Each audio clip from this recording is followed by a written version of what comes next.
खुलासा हो गया कि पुलिस ने किस तरह से प्लानिंग की, पुलिस की मारने की पहले से ही प्लानिंग थी और ये प्लानिंग के तहत हत्या हुई है भरत तिवारी की। और जो जगदीशपुर के एसडीएम हैं उसे तो कतई नहीं पच रहा था भरत तिवारी। आपकी टीम ने गोली ही मार दी तो फिर आप विश्वास के लायक तो है नहीं, कैसे विश्वास करें? क्या वर्दी पहन लेने से इस बात का मुहर लग जाता है कि व्यक्ति जो भी बोलता हो वो सही नहीं बोलता हो? हाँ, पुलिस ने पहले से प्लानिंग कर ली। क्या पुलिस को लगा कि नहीं ये बच सकता है तो इसे मारने की कोशिश की? एसडीपीओ राजेश शर्मा, उसकी भूमिका पूरी तरह से संदिग्ध है क्योंकि राजेश शर्मा के बारे में कहा जा रहा है कि 2007 में भी राजेश शर्मा ने इनकाउंटर किया था क्योंकि भरत तिवारी जो बातें कह रहा है, लगातार संवाद कर रहा है, सामने लगता है कि डीएसपी है, डीएसपी से बातचीत कर रहा है और कह रहा है ये बताओ कि तुम छल तो नहीं करोगे, गलत तो नहीं करोगे, धोखा तो नहीं दोगे। नमस्कार, मैं हूं अमित सिंह और आप देख रहे हैं स्वराज पोस्ट। देखिए, भरत तिवारी मामले में जो पोस्टमार्टम रिपोर्ट है वो सामने आ गया है और देखिए पहले ही हमने कह दिया था, बता दिया था आप सबको कि देखिए पुलिस ने क्या खेल किया है भरत तिवारी के साथ। पुलिस ने जब गोली मारी तो ये गोली अनायास नहीं मारी है, इसकी पटकथा जो है पहले ही लिखी जा चुकी है। क्यों? क्योंकि भरत तिवारी लगातार जवनिया गांव में विस्थापित लोगों के पुनर्वास की लड़ाई लड़ रहा था।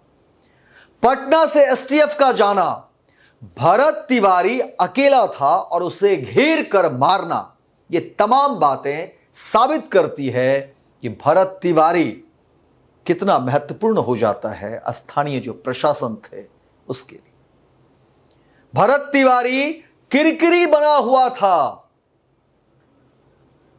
भोजपुर में क्योंकि वो लगातार आम आदमी ही नहीं, अंतिम पायदान पर जो व्यक्ति है उसके लिए संघर्ष कर रहा था भरत तिवारी। ये बातें पच नहीं रही थी अधिकारियों को और जो जगदीशपुर के एसडीएम हैं उसे तो कतई नहीं पच रहा था भरत तिवारी। और कई बार ऐसी बातें हुई जब भरत तिवारी और एसडीएम का आमना सामना हुआ,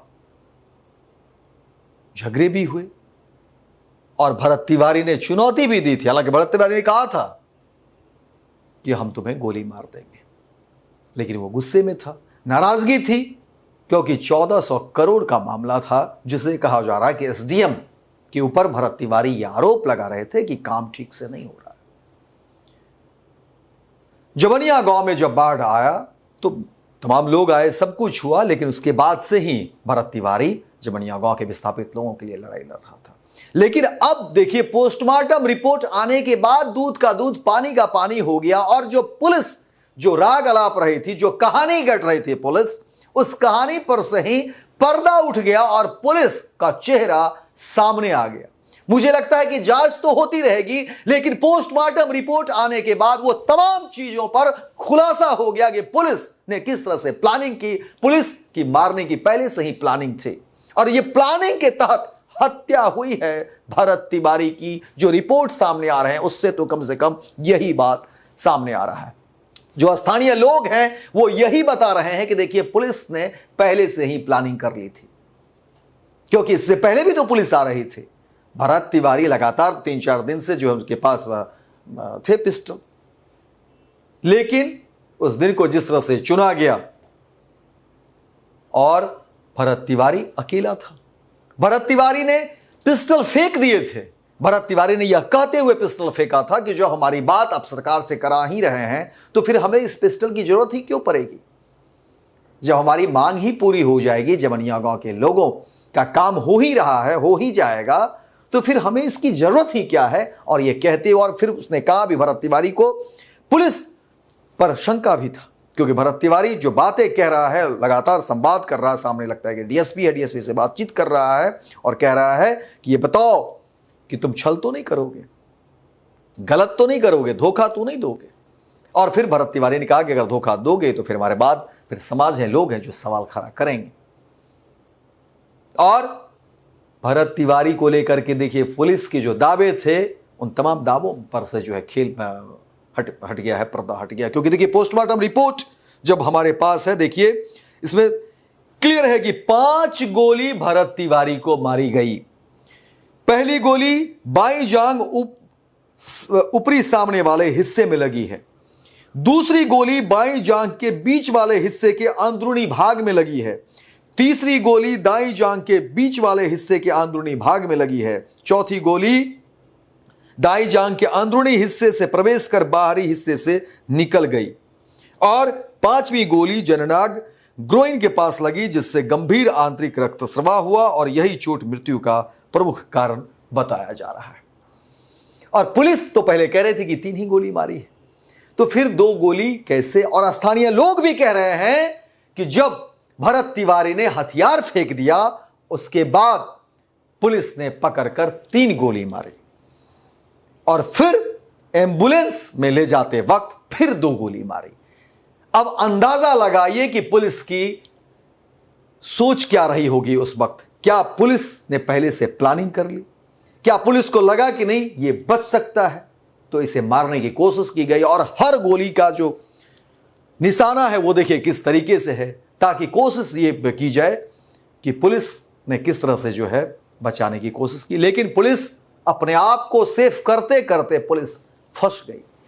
और देखिए पुलिस के ही रिकॉर्ड होते हैं, कई तरह के बयान होते हैं, सामने आते हैं, जिसमें कहा जाता है कि देखिए अपराधी कितना भी शातिर क्यों नहीं हो, कोई न कोई सुराग जो है वो जरूर छोड़ता। और इस मामले में भी पुलिस ने खुद कई सारे सुराग छोड़ दिए हैं, जिसे मुझे लगता है कि जांच के बाद तमाम चीजें निकल रही है और एक एक पुलिसकर्मी जो इसमें संलिप्त है वो किस तरह से फंसते जा रहे हैं और फंसेंगे, क्योंकि पोस्टमार्टम रिपोर्ट ने तमाम चीजों पर से पर्दा हटा दिया। अब इसी से जो है मुझे लगता है कि खलबली मच गई है। वैसे पुलिसकर्मी जो अब तक पीठ थपथपा रहे थे, अपने आप को कह रहे थे कि नहीं ऐसा नहीं हुआ है, लेकिन अब वो देखिए कैसे जांच के घेरे में आएंगे, क्योंकि पुलिस कह रही थी कि गोली 3 ही चली है, गोली 5 चली है। 3 गोली जब पहले, और 3 गोली भी पहले आपने क्यों चलाई? किसी भी निहत्थे पर क्या पुलिस गोली चला देगी? क्या कानून में इस बात की इजाजत है कि पुलिस के पास अगर हथियार है तो वो राह चलते किसी को भी गोली मार दे? क्या पुलिस को संविधान ने ये इजाजत दी है? ये कहीं से कोई इजाजत नहीं है। पुलिस ने अपराध किया है और वर्दी पर एक ऐसा दाग लगा दिया है जो मुझे लगता है कि आने वाले समय में, और ये जांच जब होगी और जब पुलिस के ऊपर कार्रवाई होगी तभी ये दाग धुलेंगे, अन्यथा एक बड़ा सवाल जो है लोगों के मन में पुलिस ने छोड़ दिया है। और देखिए इस पूरे मामले में मुझे लगता है कि जो डीएसपी है वो किस तरह से उसकी जो कार्यशैली रही है और वो जिस तरह से अपने आप को बचाता रहा है, उसके ऊपर भी जो है, हालांकि एफआईआर तो हो ही गए हैं, लेकिन अब इस मामले में मुझे लगता है कि जल्द से जल्द छानबीन होनी चाहिए, जांच होनी चाहिए कि भाई आपने कैसे इस तरह से चीज़ों को कर दिया। और आईपीएस ऑफिसर जो है, जो एसपी हैं श्रीराज, वो जा रहे थे घर पर, घर वालों से क्या बातचीत हुई? हालांकि बाद में जो भाई हैं भरत भूषण तिवारी के, वो आरोप लगा रहे हैं कि भाई एसपी हमें डरा रहे हैं। हालांकि ये अब बातचीत जो हुई है ये तो परिवार के लोग ही अब बता सकते हैं कि इसमें कितनी सच्चाई। हालांकि पुलिस के बयान भी आ गए हैं कि नहीं ये भ्रामक बातें, हमने कोई जो है सो धमकाने की बात नहीं कही है। लेकिन रात के अंधेरे में आप क्यों गए? क्या आपके पास कोई एविडेंस है? आपने क्यों नहीं रखा?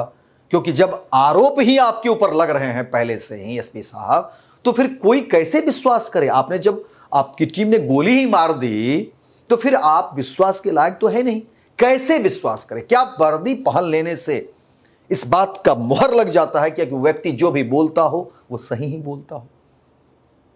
संविधान में तो ये बातें तो नहीं है। जांच तो होगी और जांच में आप लोगों को सहयोग भी करना होगा। और एसपी साहब को लेकर के बातें हैं कि भाई उनके ऊपर भी एफआईआर दर्ज क्यों नहीं हो रहा है? क्या एसपी को नहीं मालूम था कि भरत तिवारी की हत्या होने जा रही है, भरत तिवारी को घेरने की कोशिश हो जा रही है? पटना से एसटीएफ आपने बुला लिया, इतनी बड़ी टीम का आपने गठन कर दिया, क्या एसपी को ये इन बातों की जानकारी नहीं होगी? और सबसे बड़ी बात कि इस पूरे मामले में जो जगदीशपुर के डीएसपी हैं, एसडीपीओ राजेश शर्मा, उसकी भूमिका पूरी तरह से संदिग्ध है, क्योंकि राजेश शर्मा के बारे में कहा जा रहा है कि 2007 में भी राजेश शर्मा ने इनकाउंटर किया था 3 लोगों का मुजफ्फरपुर में। संभवतः वो मामला चल रहा है, हालांकि वो बातें मुझे बहुत क्लियर नहीं है, कोर्ट में सब अब तक कहा जा रहा है कि मामला चल रहा है। लेकिन उसके बाद उस वक्त वो थाना प्रभारी थे और कैसे उसके प्रमोशन होते चले गए, वो कैसे इंस्पेक्टर बन गया होगा, कैसे डीएसपी बन गया होगा। तो अब समझिए कि क्या ऐसे अधिकारियों को सह मिलता है बाकी अधिकारियों की तरफ से कि चलो एसपी के कहने पर हम ये काम कर देंगे, तो या अधिकारियों के कहने पर कर देंगे तो पदोन्नति होती चली जाएगी। तो ये तमाम ऐसे विषय हैं जिस पर जांच होनी चाहिए। लेकिन अब पोस्टमार्टम रिपोर्ट के बाद खलबली है।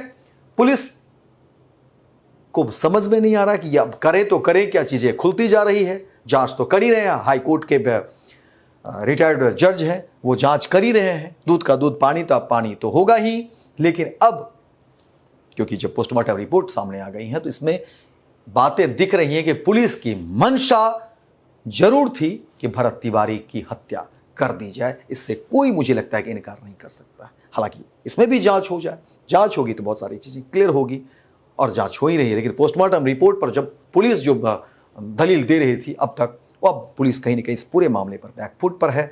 क्योंकि जो मामले दिख रहे हैं उसमें ऐसा लग रहा है कि पुलिस की मंशा थी मारने की। क्योंकि एक निहत्थे पर आप गोली चलाएंगे क्यों? जब भरत तिवारी ने कह दिया कि मैं हथियार फेंक रहा हूं, मैं सरेंडर कर रहा हूं, तो फिर ऐसी कौन सी बात हो गई कि पुलिस ने गोली चला दी? और 3 गोली, और 3 गोली के बाद फिर 2 गोली। क्योंकि ये देखना पड़ता है कि वो कब तक वो मर नहीं जाता है। तो यानी जो पुलिस वाले इसमें शामिल हैं, मुझे लगता है कि वो होशियार हो जाए। अब मुझे लगता है यहां से उल्टी गिनती शुरू हो जाएगी और ऐसे पुलिसकर्मी अब मुझे नहीं लगता है कि उसे कोई बचा भी पाएगा। क्योंकि जांच जिस तरीके से चल रही है और जो एविडेंस देते सामने आ रहे हैं भरत तिवारी मामले में, खेल बड़ा है। जाहिर तौर पर बचाने की भी कवायद जरूर हो रही होगी, लेकिन मुश्किल है क्योंकि सरकार जिस तरह से अब इस पूरे मामले को देख रही है, तो मुझे लगता है कि सरकार का साख भी इस पूरे मामले पर जुड़ा हुआ है। तो दूध का दूध पानी का पानी जरूर होगा। आप सब अपनी राय और अपनी टिप्पणी जरूर करिए कि आखिर पुलिस की जो दलील थी, अब जब पोस्टमार्टम रिपोर्ट सामने आ गई है, 5 गोली मारी गई है, 5 गोली पुलिस ने भरत तिवारी को मारी है। और समझिए कि ये 5 गोली मारने की आखिर क्या जरूरत थी? क्या भरत तिवारी आतंकवादी था? क्या भरत तिवारी ने किसी की हत्या कर दी थी? क्या भरत तिवारी ने बैंक लूटा था? क्या भरत तिवारी ने किसी पुलिस वाले को मारा था? ये जवाब देना अब पुलिस वालों का काम है, जो अधिकारी हैं उसका काम है। लेकिन अब इस खेल से पर्दा उठ गया है और मुझे लगता है कि बहुत जल्द फैसला आप सबके सामने होगा। जब चीजें कोर्ट में जाएगी तो मुझे नहीं लगता है कि कोर्ट में बहुत वक्त लगेगा, क्योंकि एविडेंस जिस तरह से सामने आ रहे हैं। बहुत बहुत धन्यवाद। भरत तिवारी मामले में आप सब इस पूरे मामले में क्या कुछ सोचते और समझते हैं? अपनी राय और अपनी टिप्पणी जरूर करिए और ज्यादा से ज्यादा शेयर करिए ताकि बात दूर तक पहुंच सके। गोल, जहां 28 वर्षों के सफर में 18,000 से भी अधिक छात्रों ने डॉक्टर एवं इंजीनियर बनकर सफलता की ऊंची उड़ान भरे हैं, जहां साधारण छात्र भी बिहार एवं झारखंड टॉपर बनकर बड़ा इतिहास बना रहे हैं। दूरदर्शी शिक्षाविद श्री विपिन सिंह के मार्गदर्शन में मेडिकल एवं इंजीनियरिंग के लाखों छात्रों के लिए आशा की किरण के रूप में गोल, द रिजल्ट फैक्ट्री